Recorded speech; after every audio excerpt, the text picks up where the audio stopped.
tumshangilie.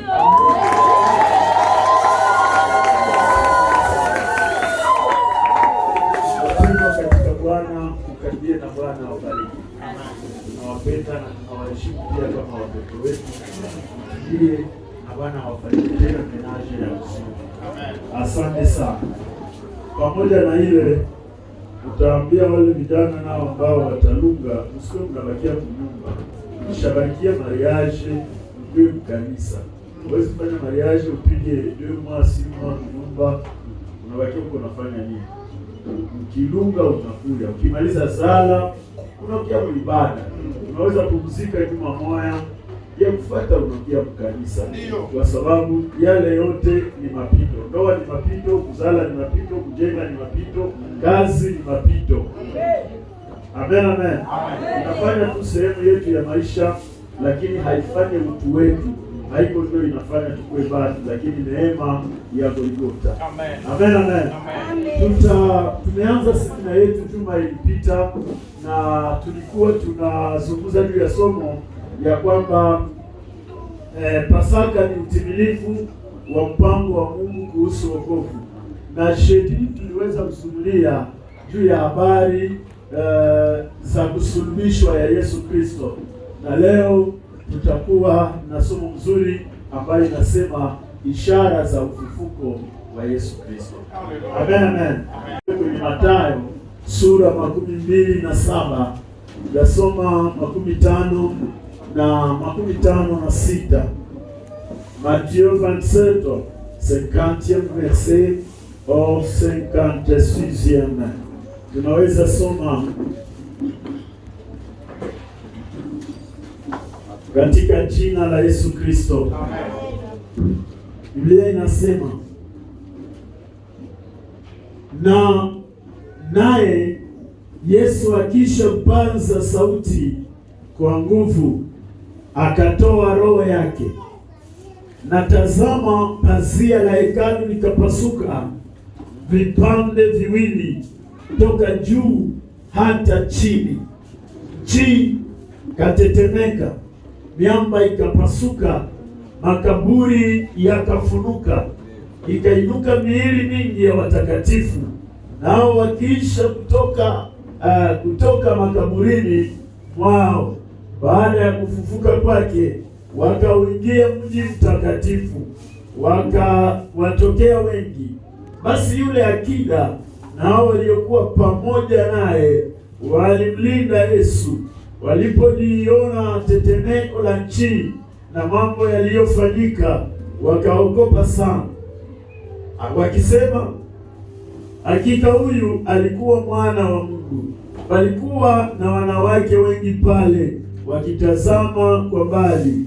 Hao ndio waliomfuata Yesu toka Galilaya na kumtumikia. Miongoni mwao walikuwemo Maria Magdalena na Maria mama yake Yakobo na Yusufu, mama yao wana wa Zebedayo. Amen. Naweza kaa chini. Karibu mama. Neema ya Bwana itulie hapa, tujaza roho jina la Yesu. Asante Bwana. Amen. Bwana asifiwe sana. Tunataka kuzungumza juu ya somo ambalo linasema ishara za ufufuko wa Yesu Kristo. Na kwenye pointi yetu ya kwanza tutazungumza neno ambalo linasema Yesu alipokata roho, nini kilifanyika? Ni swali. Yesu alipokata roho, kwa sababu jeudi tulizungumza tukasema alipokuwa akiwa njiani anapeleka msalaba, alikutana na Simoni wa Kirene, na inafikiriwa Simon de Sirene alikuwa African, na walimubeba, walimkamata akitoka shambani achukue msalaba wa Yesu Kristo, na alimpeleka ile msalaba, na alipofika Golgotha akaipatia Yesu, akaenda na msalaba wake. Bwana tusaidie sana. Lakini pia tulizungumza juu ya namna alivyohangaishwa akienda kusambishwa kwa Herode, lakini pia Herode akakosa sababu, akapelekwa kwa Pilato, lakini pia Pilato naye akakosa sababu, akapeleka tena kwa Herode. Herode tena akamrudisha kwa Pilato, na wakakosa sababu ya kumshtaki Kristo, lakini mwisho wakasema kwa sababu kwenye wakati ya Pasaka kunakuwa kuko kanuni ya kumfungua mfungwa mmoja, na kulikuwa yule Baraba ambaye alikuwa ndani ya jela kwa Pilato. Wakauliza, kati ya hawa wawili, huyu mwizi mnyang'anyi Baraba na Yesu, tufungue nani? Wakasema wafungue Baraba, alafu Yesu aweze kusulubishwa. Bwana tusaidie sana. Sasa tunataka tuangalie historia, namna jinsi mambo yalivyotembea Yesu alipokata roho. Pale ndiyo tutaanzia. Bwana Yesu asifiwe. Na Biblia inasema Yesu alipokuwa msalabani. Hatutaingia kwenye uchambuzi ya zile neno 7 alizosema, lakini Biblia inasema alipokata roho, ghafla kuna vitu vilivyofanyika kwenye sehemu mbili. Bwana Yesu asifiwe. Pahali ya kwanza ni duniani. Duniani kulifanyika tendo, na tendo lingine likafanyika kuzimuni. Tendo lililofanyika duniani, ya kwanza Biblia inasema pazia la hekalu lilipasuka vipande viwili, juu mpaka chini. Tuchapie Bwana makofi. Bwana Yesu asifiwe.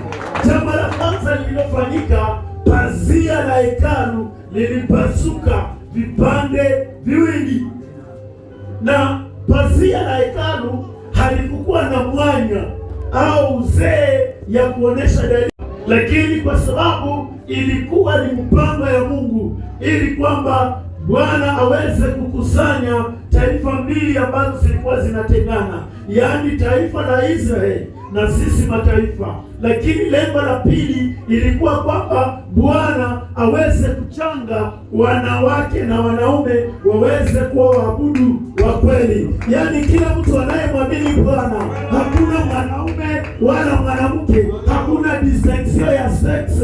Mwanamke anaweza kumwona Mungu akitii sheria ya Mungu, lakini pia mwanaume naye vile vile kama anaamini. Tuchapie Bwana makofi na vigelegele. Bwana asifiwe sana. Kumbuka kwamba katika hekalu wanawake walikuwa na sehemu yao ya kuabudia, lakini pia wanaume walikuwa na sehemu yao ya kuabudia. Ina maana kupasuka ya hekalu, pazia ya hekalu vipande viwili, ilishue irepondre besoin mbili za mkutanano ya watu mbili, taifa mbili, lakini pia ya wanaume na wanawake kwenye ibada. Na ndiyo maana tuko hapa, kwa sababu Bwana amefanya ile kazi. Bwana Yesu asifiwe. Amen, amen.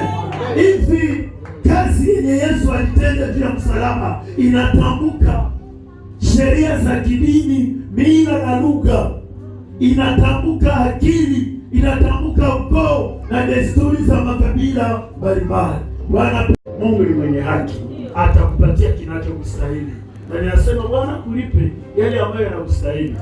Na yawezekana unaweza kuwa na madhaifu, Bwana mtendee kwa rehema zake. Bwana Yesu asifiwe. Biblia inasema Bwana alipokata roho, zile makaburi zikafunuka, zikalamuka mili ya watakatifu. Kuanzia kwa kwanza aliyekufa ndani ya Biblia ni nani? Mtu alifaka kwa dunia wa kwanza kwa msemo ya Biblia ni Abeli. Tuchapie kwa Yesu Mungu. Amen, amen. Abeli ndiye mtu aliyekufa wa kwanza akiuawa na ndugu yake Kaini. Kuanzia kwa Abeli mpaka kwa mtu wa mwisho mwenye alikufaka juzi yake kabla ya Yesu kufa juu ya msalaba, akikufa ndani ya haki, wote walifufuliwa wakati Yesu alikata roho. Na ile ndio tunaita ufufuo wa kwanza. Bwana Yesu asifiwe. Alafu kitu kilichofanyika, hawa watu walionekana kwa ndugu zao ndani ya kartie. Uko unatembea, tate yako alikufaa zamani na ungali mtoto, unasikia watu walimtambuka iko natembea. Juu ya nini walionekana? Sio kama mapepo, lakini kwa ajili ya ushahidi. Mungu hayataka kitu ipite bila ushahidi, kwa sababu watu wananishaka, watu ni wabishi sana, lakini Bwana alifanya ili aweze kuonesha kwamba kuna jambo lililotendeka kuzimu na duniani. Bwana Yesu asifiwe.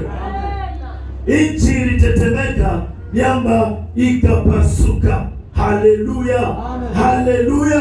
Hakuna mtu ambaye alikufa katika Israeli alafu nchi itetemeke. Kitu kingine kilichofanyika, giza kuu ikawa kwenye nchi yote nzima. Kwenye ile Amosi sura 5 na mstari wa 12 alitangaza, nabii Amosi alitangaza juu ya siku ya Bwana, na akasema itakuwa siku yenye giza, na siku ya Bwana ilianzia hii wakati ambayo Yesu alikufa juu ya msalaba. Bwana msaidie sana. Giza kuu likafunika nchi yote nzima, na ule askari akasema huyu alikuwa mwana wa Mungu. Bwana msaidie sana. Sasa tukishaelewa ile content, tuweze kueleza sasa, Yesu alishashuka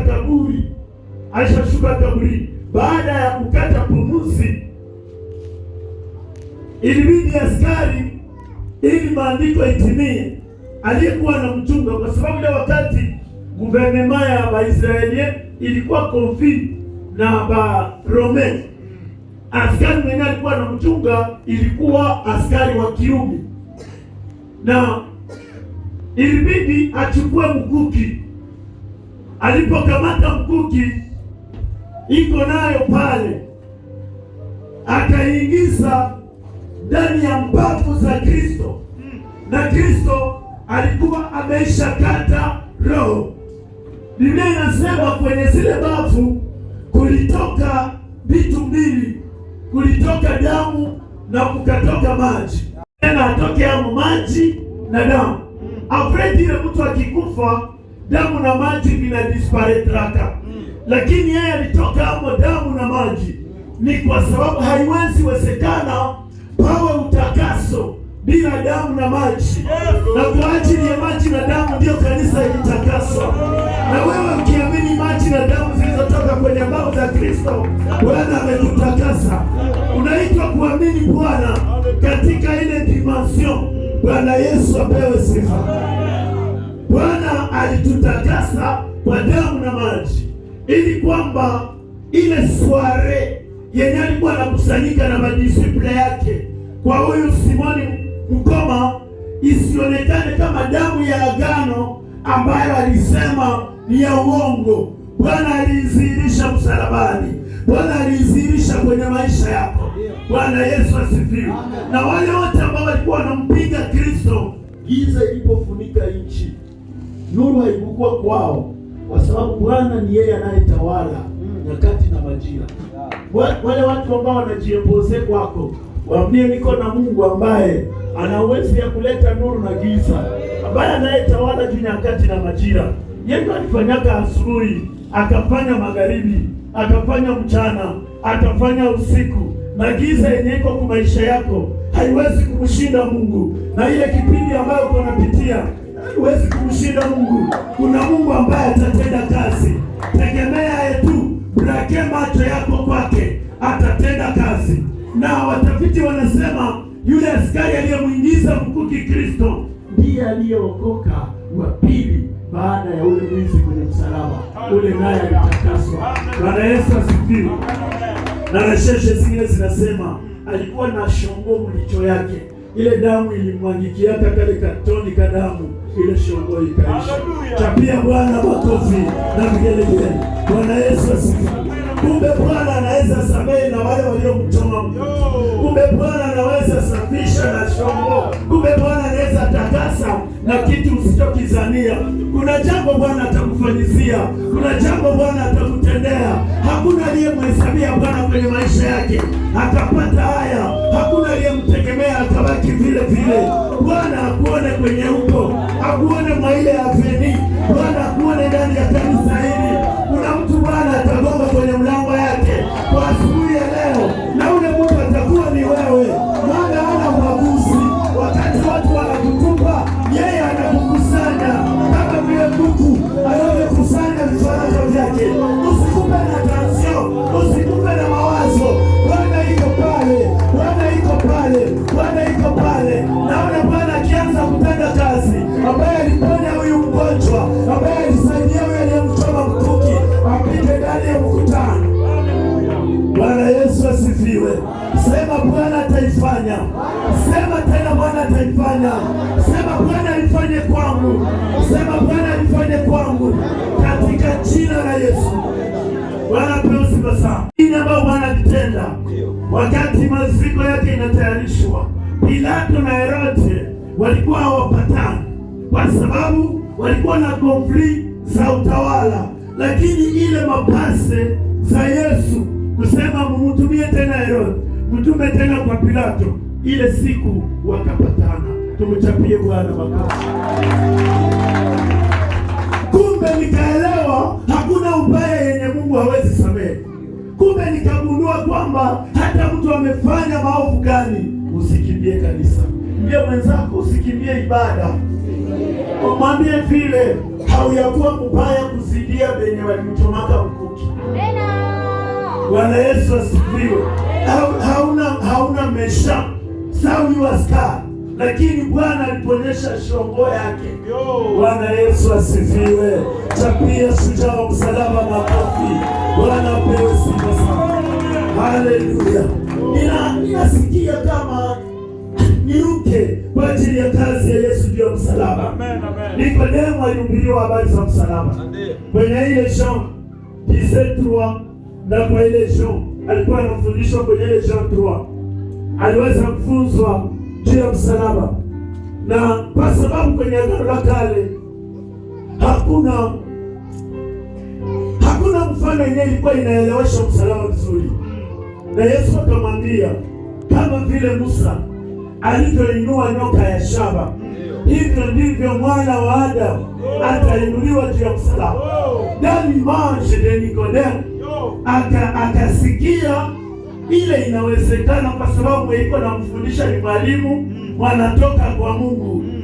Ile picha ya msalaba akaimeza, na Bwana ayatundikwa juu ya msalaba. Akakamata ile wazo ya nyoka ya shaba na akaamini. Sasa uko kwenye wakati mzuri ambao tayari msalaba huko unaiwasinye na Kristo ameisha tundikwa juu ya msalaba. Mara ngapi Bwana hatakusaidia? Asubuhi ya leo Bwana akusaidie uelewe kazi aliyofanya kwa ajili yako. Usibakie mjinga. Hakuna mtu atakayeokoka kwa ajili yako. Hakuna mtu atakayeokoka kwa kazi yako. Unaitwa kukamata maamuzi mwenyewe, unaitwa kuamini mwenyewe, unaitwa kupatia Yesu maisha yako mwenyewe. Iko wajibu yako. Kama unaweza tayarisha anniversary, panga na siku ya wokovu. Kama unaweza panga mambo ya ndoa, panga na jinsi maisha yako itaongoka. Kama unaweza panga mambo ya shule, una uwezo ya kufikiria maisha yako. Chapia Bwana makofi. Mshie Bwana makofi na mbele. Bwana Yesu asifiwe. Bwana asifiwe sana. Bwana asifiwe sana. Tutaweza kumwamini Bwana kwa kazi ya msalaba. Bwana asifiwe sana. Ufufuo wa kwanza uliweza kuokoa redio wakati Yesu alikata roho. Utafanyika bao Paulo anasema kwenye Wakorinto wa kwanza 15:52, ambao anasema kwa dakika moja kufumba na kufumbua parapanda itapigwa, kanisa litanyakuliwa, wote walio hai watabadilishwa, wafu watafufuliwa. Kama hili la kwanza liliwezekana, na hili la pili litawezekana. Kanisa litanyakuliwa muda si mrefu, kwa sababu nyakati zilizo ndani yake Yesu anakuja upesi. Bwana Yesu asifiwe. Hatuko kwenye nyakati za kucheza. Paulo alisema kufumba na kufumbua, yaani ufufuo wa pili ambao tunategemea ni kunyakuliwa ya kanisa. Bwana Yesu asifiwe. Bwana Yesu asifiwe. Chapie Bwana makofi. Chapa makofi kwa ajili yake. Kufumba na kufumbua kanisa. Bwana asifiwe sana. Na hii ndio ufufuo wa pili. Ufufuo wa tatu ni ufufuo wa ukuu ambao watu wote, hakuna mtu atakayebakia kuzimu wakati dunia inaisha. Walioamini na wasioamini, kuna siku tutatoka ndani ya makaburi ili kila mtu apokee sawasawa na matendo. Historia yetu ina mwisho, maisha yetu yana mwisho, na Bwana alituonesha njia. Ukristo iko tofauti na imani zingine. Bwana Yesu asifiwe. Nukta yetu ya pili na ya mwisho inasema hayupo hapa kwani amefufuka. Haleluya, haleluya! Sema kwa sauti, hayuko hapa kwani amefufuka. Amen, amen. Soma shahidi kwenye Mathayo 28 na tutashuka chini mpaka 10 tukikaribia karibu na mwisho. Mathayo 28 le premier verset tunakuwa tunasoma, utaikala tukisoma katika jina la Yesu Kristo. Amen, amen. Mathayo 28 moja yake maneno ya Mungu inasema hivi: ya kwanza ya juma ilipambazuka siku ya kwanza ya juma, Maria Magdalena na Maria mwingine, kulikuwa wanawake watatu mashujaa ambao waliongoza msafara, na wa kwanza anaitwa Maria Magdalena, wa pili anaitwa ule Maria mwingine, na ule mama mke wa Zebedayo mama yake na Yakobo. Wakakuja kuona kaburi, wakaenda kulitazama kaburi, na tazama, nikaangalia, Mathayo anaandika, palikuwa na tetemeko kubwa la Mathayo ana melange wazo mbili.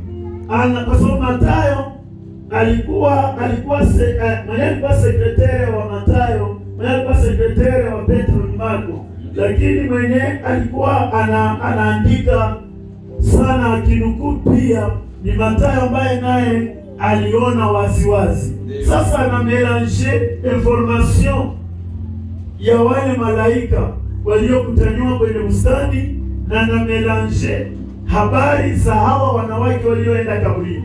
Anasema palikuwa na tetemeko, akieleza kitu ambacho kilitendeka ili Yesu afufuke.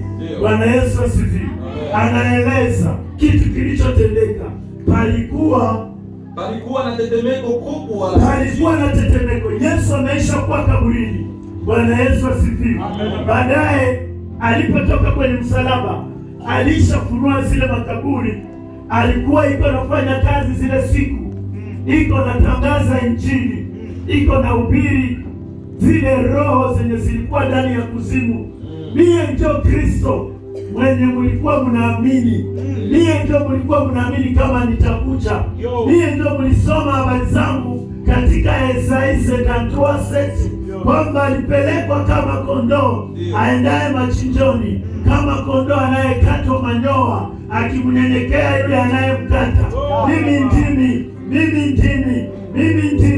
Alibaonesha akimkamata shetani, akimtia mguu kwenye kichwa na akimnyang'anya funguo za kuzimu. Ndiyo maana roho zile zikaanza kutoka ndani ya makaburi, kwa sababu Bwana hawezi ikala mulongo yenye aliumbaka, lazima imtapike.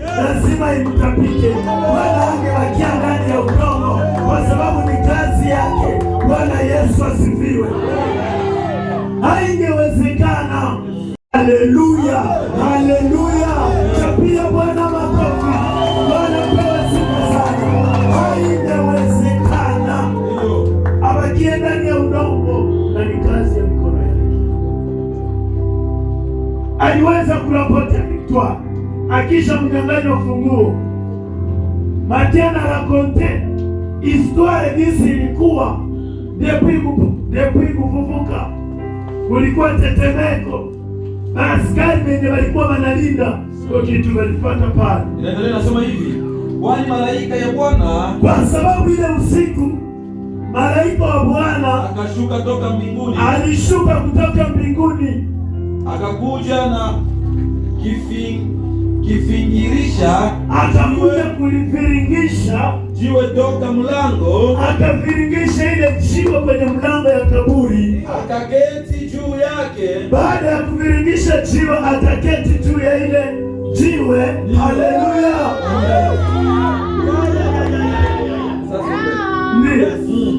Akakiviringisha kile jiwe, akaketi juu yake, akaketi juu ya ile jiwe, mwanaume na ushindi ya ajabu. Haleluya! Ndio, na sura yake ilikuwa kama umeme. Wale walinzi walipima kumwangalia, wakaona hawawezi shikonfronte na ile mtu. Na mavazi yake meupe, walipima kuangalia jinsi anavaa, wakaona ni mweupe sana, inatangaza utakatifu. Na kwa kumwogopa, na kwa sababu walimwogopa sana, wale walitetemeka sana. Ndio wale wanafunzi wakatetemeka, wale walinzi, tafadhali, wale walinzi wakatetemeka sana, wakakuwa kama wafu. Na Biblia inasema kila mtu kwenye alienda jitupa, hakutoka maile position kwenye alizimilia, alienda lala na akazimilia pale, kwa sababu utukufu wa Bwana umeonekana. Utukufu wa Bwana uonekana kwenye maisha yako. Utukufu wa Bwana uonekana ndani ya familia yako. Utukufu wa Bwana uonekana kwa watoto wako. Utukufu wa Bwana uonekana kwa kanisa la Victoria. Utukufu wa Bwana utembee hapa, ukiponya, ukijibu mahitaji za miaka, ukirudisha afya yako, ukirudisha kila kitu ulichokipoteza. Utukufu wa Bwana ufanye kazi. Kadiri umeshangilia, kadiri Bwana anafanya, kadiri umeshangilia, kadiri Bwana anakusaidia, katika jina la Yesu. Ambia Bwana alifanya kwenye maisha yako, ambia Bwana alifanye tena, Bwana alifanye katika jina la Yesu. Bwana atembee kwenye maisha yako. Ni Pasaka ya neema, ni Pasaka ya Bwana kutimiliza mapenzi yake. Wakaanguka, hakuna mtu ambaye alijijua iko wapi. Wale wanaokufuata watapigwa mweleka, hakuna atakayejua iko wapi. Kizazi chao Bwana atakiangamiza, watapotea, watakuwa kama wafu. Utakuwa unawatafuta njia sali welewele, watakuwa wanaangalia na macho samabi, watakuwa wanaangalia kusema maoni. Bwana atawafanya salamu. Yule iko na kugombanisha, alishakuima usingizi. Kuko Mungu ambaye anatembea na wewe. Kuko Bwana analake asisi, anakesha na watu wake. Bwana apewe sifa sana. Walianguka. Ndio Biblia inasema nini? Inaendelea nasema, malaika akajibu, ndio akawaambia wanawake. Sasa Mathayo anatoka kuhistoire ya prebale kuzimia, iko naelezea kanisa vyenye vilitendekaka shie venye hatukukuwaka tuelewe. Kisha naanza kueleza juu ya wale wanawake ambao waliendaka kulamkia asubuhi. Malaika akajibu akawaambia wanawake, kumbe mbingu zilikuwa zinatayarisha wa malaika. Unisikilize, wakati Maria Magdalena na yule Maria mwingine na bibi ya Zebedayo wanapanga kwenda mpaka mwili wa Kristo Malashi, hawakukuwa naambia mtu mwingine, ni mpango yao. Lakini walipofika katika bustani, wakakutana mko malaika mwenye iko na machunga, abaambie vyenye vilifanyika. Bwana Yesu asifiwe. Inamaanisha nini? Unaweza kuwa na mpango mroho yako na Mungu alishajua vyenye unapanga, Mungu anavijua. Iko heri vizuri sana ukiweza kupanga vyenye viko bustani. Bwana Yesu asifiwe, kwa sababu haina siri. Yeye inasema wake, akawaambia wanawake, msiogope, kwa sababu ninajua ya kama mnatafuta Yesu aliyesulubiwa. Hivi mnakuya mko sawa vile mko na kaboga. Nilishaona kama mko mnatafuta ule Yesu mwenye alisulubishwa kwenye fuvu la kichwa juzi. Ndio. Yeye si hapa. Yeye hayuko hapa. Bali amefufuka kama kwa sababu amefufuka jinsi alisemaka. Chapia Bwana wakofi. Hayuko hapa. Hayuko hapa. Alifufuka. Amefufuka. Sio jinsi alisemaka. Yesu ni mwanaume wa ajabu ambaye anataka kufa. Na naacha naambia watu atafufuka. Nani alishaka kufa kwenu na nalanga kama atakuya? Lakini Yesu ni mwanaume, alikufa na naacha anasema nitawatangulia Galilaya. Nitawatangulia Galilaya. Bwana Yesu asifiwe. Chapie Bwana makofi. Shujaa wa msalaba. Shujaa wa msalaba. Alishinda kifo na mauti. Sema pamoja nami, hayuko hapa kwani amefufuka. Sema tena, ameshinda kifo na mauti. Sema tena, shujaa wa msalaba. Sema shujaa wa msalaba. Sema shujaa wa msalaba. Bwana makofi ya mkelele. Bwana apewe sifa sana. Wakamwambia hayuko hapa. Il ne plus ici. Ndio. Le ressuscite. Usiku unarudia mjini. Kama unafika upenda fika ndani, nyumba ndani. Bwana Yesu asifiwe. Kama unafika kukanisa, usiku unajifanya mgeni sana. Sio unajifanya wa klase sana. Jiintegre. Bwana Yesu asifiwe. Jiintegre ndani ya familia. Haleluya. Nisantire tu aleze. Nisantire aleze. Shie wote tulikuwa wageni hapa. Tumekutanana inatufanya tu tuzoeane. Tuko watoto ya nyumbani. Chapia Bwana makofi. Bwana kwa sifa sana. Haleluya. Kuje mjione. Ndio. Kujeni muone pale Bwana alipolala. Muone kwenye walikuwa wanamlalisha. Na kwendeni mbio mwambie wanafunzi wake. Baada ya kuangalia, musibakie. Ambia rafiki yako habari njema isikubakilie wewe peke. Mwambie tu habari njema, usifinye. Tangaza. Bwana Yesu asifiwe. Tangazia watu, waambie nimeona eneo kwenye Mungu iko. Niwaambie tuko humu zaidi ya watu 100. Kama unaleta watu 2 tu, tutakuwa na ibada 2 sasa hivi. Amen, amen. Sasa ukiona kwenye neema ya Mungu iko, leta ndugu yako. Wale wavutabangi wananiwanaka kule yu mabangi na wasikie haya, kisha kukanisa. Bwana Yesu asifiwe.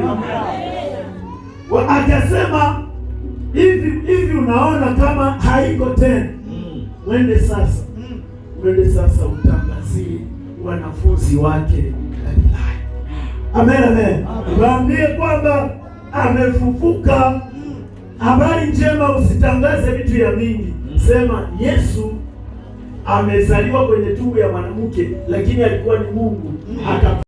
Na kwendeni mbio muambie wanafunzi wake. Muweze kufanya haraka, muelezee wanafunzi wake kwamba amefufuka. Amefufuka toka wafu. Wasibakie wako wanajikunja, waweze kujua kwamba Bwana wao alitoka katika wafu, sio pumbavu, ni Mungu mzima.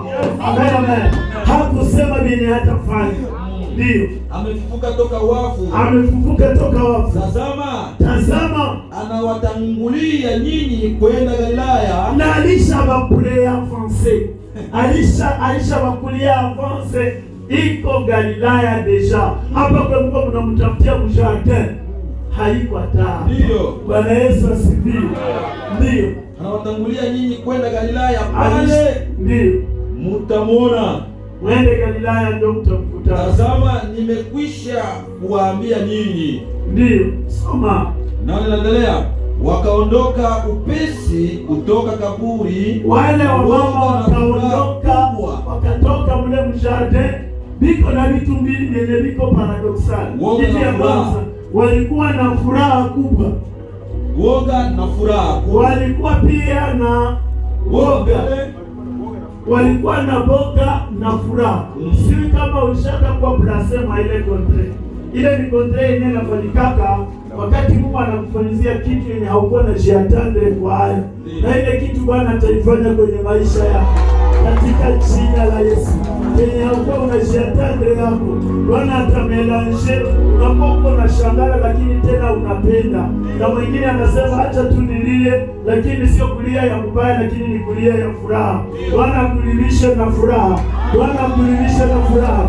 Bwana lilishe kanisa la Victoria na furaha.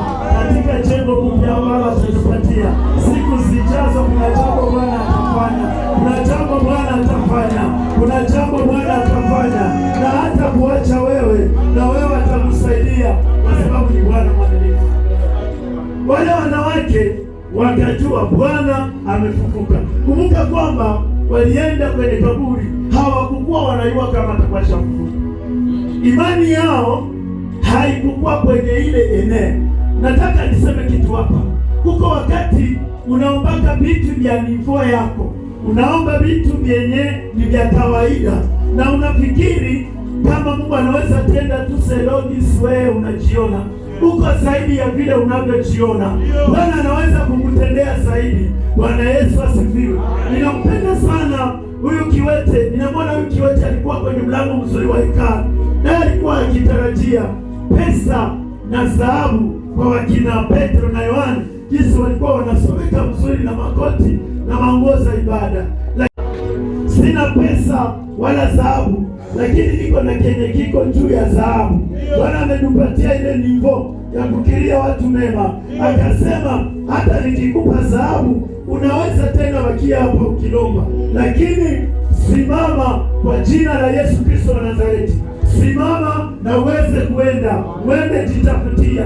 Bwana anaweza kukubariki zaidi ya maombi yako.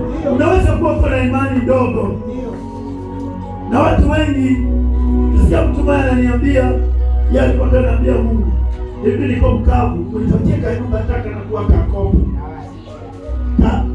Kisha Mungu akasikia akampatia sentimetri kale. Ndio nilimkutana akaenda ananiambia, mchungaji, kama ningeiwaka kisi Mungu anaweza nipatia nyumba Mungu, na mimi ningemlobaka tabe niseme pastor wangu aka ndio niwakana lomba nikataka nisukua watoto wanaenea. Lakini mimi nikasema umbie, yawezekana na mimi nikuwe ninalombaka kwa kitu kadogo.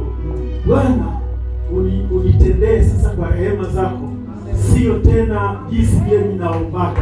Naweza jiona mnyonge, kumbe wewe unaona ndani yako mtu kama na wewe uko pale. Unaweza danganyika kiimani tu, ukiangalia baba yako mama yako unajimezile kubali. Bwana akutendee kwa rehema zake katika jina la Yesu Kristo.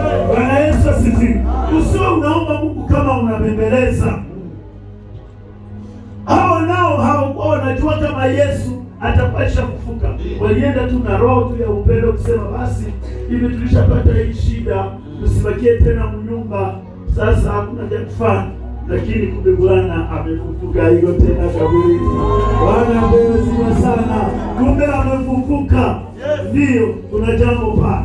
Wakaondoka upesi kutoka kaburi na uoga na furaha. Walikuwa na uoga na furaha, wakicheka pia, wanasikia kitu luko moyo, hawajui wadefinia hai. Wakakimbia kupasha wanafunzi, wakaenda kujulisha wanafunzi ile habari. Na wakati walipoenda wanafunzi wake, wanaenda kuambia wanafunzi, tazama Yesu alikutana nao akisema. Kumbe Yesu baada ya wale wanawake, nisikilize, baada ya wale wanawake kupata habari, wakaenda kuambia wanafunzi. Wakati wanamaliza ambia wanafunzi wanaanza shangaa, c'est vrai, lakini walishasikia. Kisha Yesu akafanya nini? Nasema hivi, Yesu alikutana nao akisema. Pale kumigulu yake bakasujudu, bakatia front zao kumudongo. Kisha Yesu akawaambia, msiogope. Yesu akasema jambo la kwanza, usiogope. Na leo Bwana anasema na wewe usiogope. Anasema usiogope, hautakuwa kitu. Acha kuogopa, msiogope. Kwendeni mwambie ndugu zangu waende Galilaya. Mwende sasa mwambie ndugu zangu wale wote wenye walikuwa wananifuata na wanafunzi wengine baende Galilaya, na pale wataniona, na pale tutakutanana nao. Ndiyo. Basi wakati walipokuwa walikuwa wanaenda, tazama, wengine na askari walinzi walikuja mji, wakamwambia wakubwa wa makuhani maneno yote waliotokea. Kulikuwa na walinzi ambao walikuwa wanachunga lile kaburi, wakaenda kuelezea makuhani kwamba ile usiku jana jinsi tulianza chunga ile kaburi, tulitafuta kufia pale. Ule mwanaume tetemeko ilifika, hakuna mwaliuliza mwenzake mjini, sasa hivi ndio kufufuka. Tabia Bwana, sasa hii ndio tunaona kumbe tulikuwa mbustani. Nawaambia wakuta wanakutana moto, nao unakucha asubuhi, wanajiuliza wako nini, wanapiga distraction wanaotafuta katika jina la Yesu. Wakatangaza wale makuhani walikuwa na utafiti, wanasema msiseme ile habari, mkamate mali ile habari msiseme. Nao wakaenda konde, wakasema mimi tuliona mtu anaweza niongezea hii na ile nayo si watu wanaweza iacha Ulayo, lakini tunatangaza wala Yesu asifiwe. Kumbe Bwana sali Yesu neno lao, anasema hivi hapa kwani niko na makuta, niko na gabula, usikule hapo na kutangaza hivi. Bwana yeye akabana tuma ile moyo, akasema nilikuwa nachunga kaburi yangu nao waanze maisha. Bwana Yesu asifiwe. Kumbe walikuwa nachunga kaburi, Bwana anaweza waanzishia maisha. Waza sasa huko mkanisa, mara ngapi Bwana hata kutendea, mara ngapi Bwana hata kusaidia. Bwana kupe mwanzo, nasema Bwana kupe mwanzo, na wewe uanze tu polepole kwa ajili ya utukufu wa Bwana. Ndani ya mipango yako uwe na malengo ya kutukuza Bwana. Hii kusema hatuwezi nyamazia hii habari. Bwana akasema na hii pesa mkule hayo. Wakasema tunaenda tu kutangaza kama Yesu alifufuka. Na leo ndio maana tunasema alifufuka, hayuko tena kaburi. Na Paulo alisema kama Yesu asingefufuka, kwenye ile Wakorintho wa kwanza 15:17, imani yetu ingekuwa bure. Par contre, imani yetu sio bure kwa sababu Yesu alifufuka. Ufufuko wa Yesu Kristo ni ushindi wa kanisa. Tumaini la kufufuliwa ni faida tunapata. Baada ya Yesu kufufuka, tuko na matumaini kwamba tukifa pia tutafufuka. Mungu ni mwenye haki na mwaminifu kwa sababu alifufua wale wa kwanza, na kanisa litafufuliwa na kunyakuliwa kwa wale ambao watakuwa tayari wameisha kufa. Lakini pia tunaoamini Yesu, tunaamini ufufuo na uzima. Yesu hayuko tena kaburini, iko kwenye mkono wa kuume wa Baba, anatuombea. Bwana awabariki.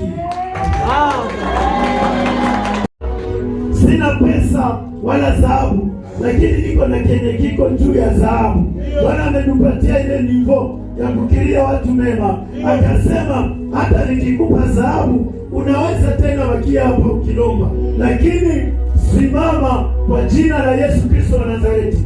Simama na uweze kuenda, uende jitafutia. Bwana anaweza kukubariki zaidi ya maombi yako. Unaweza kuwa na imani ndogo, na watu wengi nisikia mtu mmoja ananiambia, yeye alikuwa ananiambia Mungu, hivi niko mkavu, unipatie kanyumba nataka na kuwa kakopo. Kisha Mungu akasikia ndo kupatia sentimental kale. Ndio nilimkutana akaenda ananiambia, mchungaji, kama ningeiwaka kisi Mungu anaweza nipatia nyumba. Mungu na mimi ningemlopaka tabe niseme pastor wangu akadoni wakana lomba nikataka nisukua watoto waende, lakini mimi nikasema umbie yawezekana na mimi nikuwe nina lobaka na kitu kadogo. Bwana unitendee sasa kwa rehema zako, sio tena jinsi vile ninaombaka. Naweza jiona mnyonge, kumbe wewe unaona ndani yako mtu kama na wewe uko pale, unaweza danganyika kiimani tu. Ukiangalia baba yako mama yako unachimezile kubali. Bwana akutendee kwa rehema zake katika jina la Yesu Kristo. Bwana Yesu asifiwe. Usio unaomba Mungu kama unabembeleza. Hao nao hawakuwa wanajua kama Yesu atapasha kufuka. Walienda tu na roho tu ya upendo kusema basi hivi tulishapata hii shida, tusibakie tena mnyumba, sasa hakuna cha kufanya. Lakini kumbe Bwana amefufuka hiyo tena kaburi. Bwana ameziwa sana. Kumbe amefufuka. Ndio kuna jambo pa. Wakaondoka upesi kutoka kaburi na uoga na furaha. Walikuwa na uoga na furaha wakicheka. Pia wanasikia kitu luko moyo, hawajui wadefinie Wakakimbia kupasha wanafunzi, wakaenda kujulisha wanafunzi ile habari. Na wakati walipokwenda wanafunzi wake, wanaenda kuambia wanafunzi, tazama Yesu alikutana nao akisema. Kumbe Yesu baada ya wale wanawake, nisikilize, baada ya wale wanawake kupata habari, wakaenda kuambia wanafunzi. Wakati wanamaliza ambia wanafunzi wanaanza shangaa. Yesu bre, lakini walishasikia. Kisha Yesu akafanya nini? Nasema hivi, Yesu alikutana nao akisema, pale sina pesa wala dhahabu, lakini niko na kenye kiko juu ya dhahabu. Bwana amenipatia ile nivo ya kukiria watu mema. Akasema hata nikikupa dhahabu unaweza tena wakia hapo ukilomba, lakini simama kwa jina la Yesu Kristo wa Nazareti. Simama na uweze kuenda, uende jitafutia. Bwana anaweza kukubariki zaidi ya maombi yako. Unaweza kuwa na imani ndogo. Na watu wengi, nisikia mtu mmoja ananiambia, yeye alikuwa ananiambia Mungu, hivi niko mkavu, unipatie kanyumba nataka na kuwa kakopo. Kisha Mungu akasikia akampatia sentimentali kale. Ndio nilimkutana akaenda ananiambia, mchungaji, kama ningeiwaka Mungu anaweza nipatia nyumba Mungu, na mimi ningemlopaka tabe niseme pastor wangu akadoni wakana lomba nikataka nisukua watoto waende, lakini mimi nikasema umbie yawezekana na mimi nikuwe nina lobaka na kitu kadogo. Bwana unitendee sasa kwa rehema zako, sio tena jinsi vile ninaombaka. Naweza jiona mnyonge, kumbe wewe unaona ndani yako mtu kama na wewe uko pale, unaweza danganyika kiimani tu. Ukiangalia baba yako mama yako unachimezile kubali. Bwana akutendee kwa rehema zake katika jina la Yesu Kristo. Bwana Yesu asifiwe. Usio unaomba Mungu kama unabembeleza. Hao nao hawakuwa wanajua kama Yesu atapasha kufuka. Walienda tu na roho tu ya upendo kusema basi hivi tulishapata hii shida, tusibakie tena mnyumba, sasa hakuna cha kufanya. Lakini kumbe Bwana amefufuka hiyo tena kaburi. Bwana ameziwa sana. Kumbe amefufuka. Ndio kuna jambo pa. Wakaondoka upesi kutoka kaburi na uoga na furaha. Walikuwa na uoga na furaha wakicheka. Pia wanasikia kitu luko moyo, hawajui wadefinie Wakakimbia kupasha wanafunzi, wakaenda kujulisha wanafunzi ile habari. Na wakati walipokwenda wanafunzi wake, wanaenda kuambia wanafunzi, tazama Yesu alikutana nao akisema. Kumbe Yesu baada ya wale wanawake, nisikilize, baada ya wale wanawake kupata habari, wakaenda kuambia wanafunzi. Wakati wanamaliza ambia wanafunzi wanaanza shangaa. Yesu bre, lakini walishasikia. Kisha Yesu akafanya nini? Nasema hivi, Yesu alikutana nao akisema, pale ya kwanza ya juma ilipambazuka siku ya kwanza ya juma, Maria Magdalena na Maria mwingine, kulikuwa wanawake watatu mashujaa wao waliongoza msafara, na wa kwanza anaitwa Maria Magdalena, wa pili anaitwa ule Maria mwingine, na ule mama mke wa Zebedayo mama yake na Yakobo. Wakakuja kuona kaburi, wakaenda kulitazama kaburi, na tazama, nikaangalia, Mathayo anaandika, palikuwa na tetemeko kubwa la Mathayo ana melange wazo mbili, kwa sababu Mathayo alikuwa sekretari wa Mathayo, alikuwa sekretari wa Petro na Marko, lakini mwenye alikuwa anaandika sana akinukuu pia ni Mathayo ambaye naye aliona waziwazi. Sasa ana melange information ya wale malaika waliokutaniwa kwenye bustani na ana melange habari za hawa wanawake walioenda kaburini. Anasema palikuwa na tetemeko, akieleza kitu ambacho kilitendeka ili Yesu afufuke. Bwana Yesu asifiwe. Anaeleza kitu kilichotendeka. Palikuwa na tetemeko kubwa, palikuwa na tetemeko. Yesu ameisha kuwa kaburini. Bwana Yesu asifiwe. Baadaye alipotoka kwenye msalaba, alishafunua zile makaburi. Alikuwa iko nafanya kazi zile siku, iko natangaza Injili, iko na ubiri zile roho zenye zilikuwa ndani ya kuzimu. Mie ndio Kristo mwenye mlikuwa mnaamini. Mie ndio mlikuwa mnaamini kama nitakuja. Mie ndio mlisoma habari zangu katika Isaya 53:7 kwamba alipelekwa kama kondoo aendaye machinjoni, kama kondoo anayekatwa manyoya, akimnyenyekea yule anayemkata. Mimi ndimi.